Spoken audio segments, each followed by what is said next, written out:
Всем привет, меня зовут Кейт Монденс, и сегодня я хочу поговорить, точнее постараться не орать от восторга от нового мини-альбома Bring Me The Horizon под названием Post-Human Survival Horror. Понеслась? Мой английский безупречен, я ничего не знаю. Итак, с чего бы начать?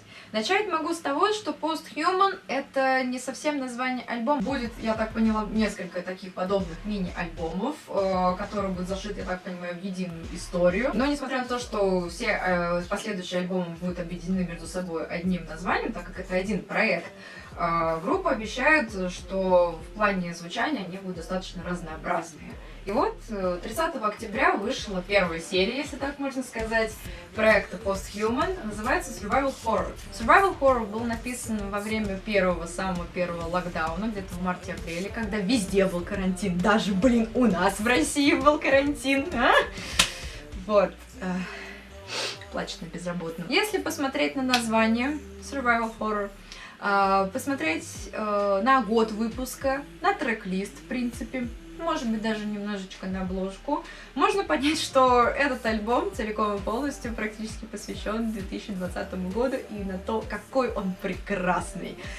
Конечно же, это сарказм. Короче, можно считать этот альбом первыми подытогами 2020 года и насколько человечество обречено.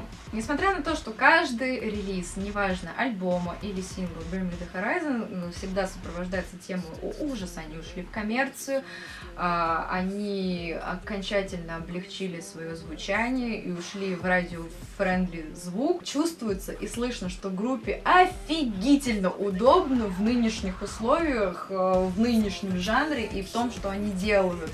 Им это очень идет. Это тот редкий случай, когда новое звучание звучит не хуже, чем то, с чего они начали. А начали они вообще чуть ли не с дэткора. Потому что в плане облегчения звука тоже можно было ограничиться и уйти в какой-нибудь Coldplay, опять же, чтобы закрепиться на радиостанциях. Ну, они хреначат, что хотят вообще, делают, что хотят, пишут, что хотят, и вообще они никого не слушают и делают то, что им нравится, и это прекрасно, потому что у них это получается лучше всего, и Survival Horror тому подтверждение. Несмотря на то, что в альбоме есть треки, которые мы уже слышали, это Ludens, саундтрек к фильму Death, или Дрить, но судя по стольким часам кат-сцен, это реально фильм. Ludens, саундтрек к игре Death Stranding, который тоже, кстати, стала внезапно актуальным в 2020 году, особенно в марте-апреле. Потом в конце июня вышел Parasite Eve. Все думали то, что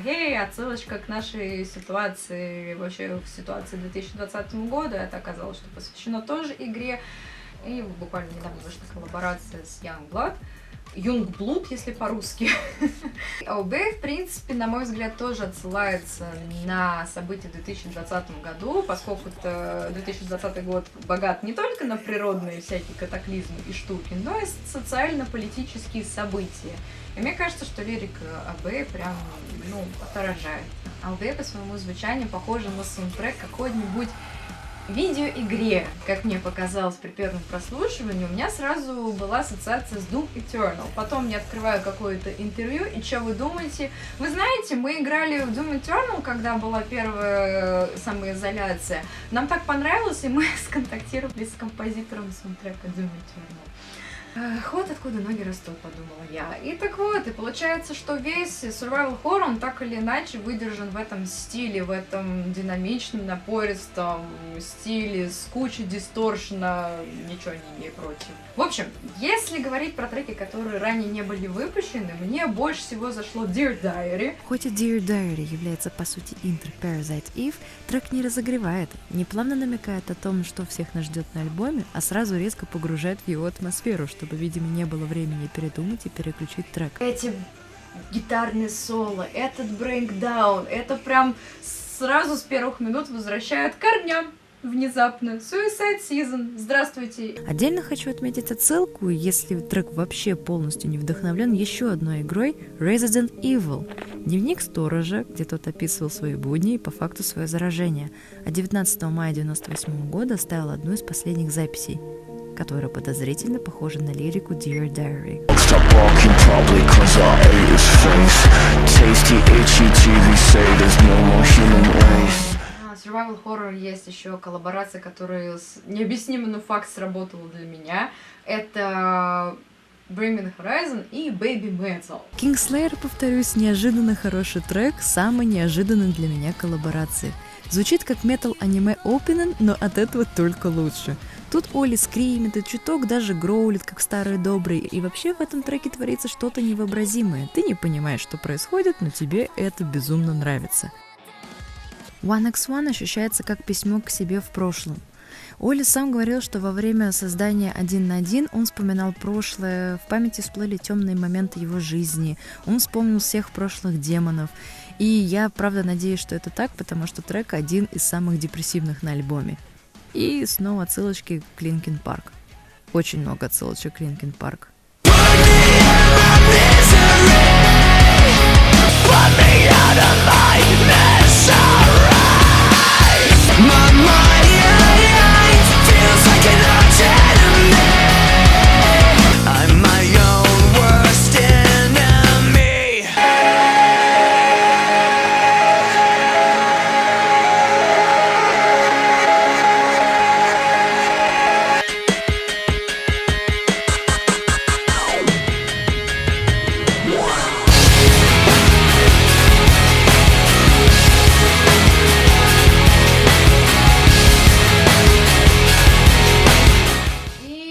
Коллаборация, которую я ждала больше всего, это Bring Me The Horizon и моя любимая Эмили.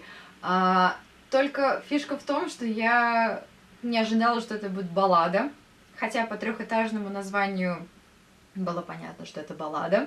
Но, тем не менее, я надеялась, что это не баллада, но это оказалось балладой. Butterflies можно рассматривать в разных интерпретациях, как если она про абьюзивные отношения между мужчиной и женщиной, но если брать шире и верить объяснению Олли посыла песни, то она про отношения человека и природы, и что людям всем конец, если они продолжат так же наплевательски относиться к ней. Самая неожиданная зашедшая для меня коллаборация это с Baby Metal. Вот на все. Мне вот как раз казалось, что Teardrops будет балладой, будет какой-то эмоциональной баллады про то, что... Ну, я, конечно, понимаю, что тема депрессии идет неразрывной красной нитью через все творчество Bring Me The Horizon, так или иначе, несмотря на стиль альбома, тематики и так далее. Bring Me The Horizon и депрессия — это что-то из того эпизода Кунг-фу Панды, когда Tai Лунг такой: наконец-то достойный противник, наша схватка будет легендарной. The Horizon много раз говорили то, что они вдохновляются Линкин Парком, и, в принципе, им нравится Линкин Парк и влияние, даже несмотря на то, что деятельность сейчас группы приостановлена, но то, что они вдохновлялись этой группой, и эта группа сильно на них повлияла, это очень слышно, потому что, ну, это прям реально, ну, если не Hybrid Theory, то Метеора, как минимум, но с поправкой на современное звучание, так как и с поправкой на звучание Bring Me The Horizon. И вообще, мне импонирует то, как они освещают эту тему, как они передают свои ощущения, впечатления. Мне, конечно, с одной стороны, жалко, что есть вообще люди на свете, которые испытывают такую... Вот, но с другой стороны, я рада, что об этом говорится. Тема ментальных заболеваний, она освещается, пусть очень маленькими шажками, но все же это происходит. Сколько я поняла, трек о той стадии, скажем так, депрессии, когда у тебя нахрен пропадают эмоции. То есть тебе хочется плакать, а тебе уже не плачется. Тебе хочется там, не знаю, тебе уже не грустно, тебе не хочется плакать, тебе никак. Вот тебе никак, вот эта вот пустота, она начинает тебя просто пожирать, ты тонешь, грубо говоря, в этом всем, как, ну, не так красиво, как в клипе. И что самое отвратительное в этой штуке, то что самостоятельно практически не выбраться. А иногда, чаще всего, найти помощь и поддержку намного сложнее, чем кажется и чем вот говорят на словах. Типа reach out for support. Найдите поддержку, обратитесь к тем, кто вас любит, там, ищите помощь. Но, блин, если бы все так было просто. The emptiness is heavier than you think. То есть вот эта пустота, которая тебя сопровождает в депрессивном эпизоде, в депрессии в целом, она намного тяжелее ощущается. На Posthuman Survival Horror мне понравились абсолютно все треки. Какие-то больше, какие-то меньше, но не было такого, что я прям пролистывала все. Я даже в контексте этого альбома переслушала те синглы, которые уже давно вышли, потому что так интереснее. И чтобы понять и воспринять картинку уже в целостности. Что хочу сказать в заключение. Эксперименты Bring Me The Horizon идут очень сильно. Мне очень нравится то, что они правда делают то, что хотят, и не оглядываются на мнение со стороны. Они, короче, создают свой какой-то жанр, свой поджанр, если так можно сказать, мутят свой стиль. Мне всегда нравится то, что группа не стоит на месте, и она ищет что-то новое. Да, там, возможно, что-то там неудачно, какие-то эксперименты, а вот какие-то эксперименты, они лучше всех ожиданий. И проба чего-то нового — это всегда лучше, чем топтание на месте, потому что если бы они делали Suicide Season 10 лет подряд, тоже бы все фукали и говорили, что ну как так можно? Ну, 10 лет одно и то же. Bring Me The Horizon, они не подстраиваются под тренды и современное звучание, они его создают. На этом я закончу. Огромное спасибо, что досмотрели это видео до конца. Если оно вам понравилось, вы можете поставить ему палец вверх, мне будет безумно приятно. Также огромной поддержкой для меня является ваша подписка на мой канал. И плюс секция комментариев. Можете делиться своими впечатлениями обо всем. Об альбоме Bring Me The Horizon, об этом видео, о клипах и так далее, и тому подобное. Еще раз огромное спасибо, что досмотрели до конца. Увидимся в следующем видео. Пока!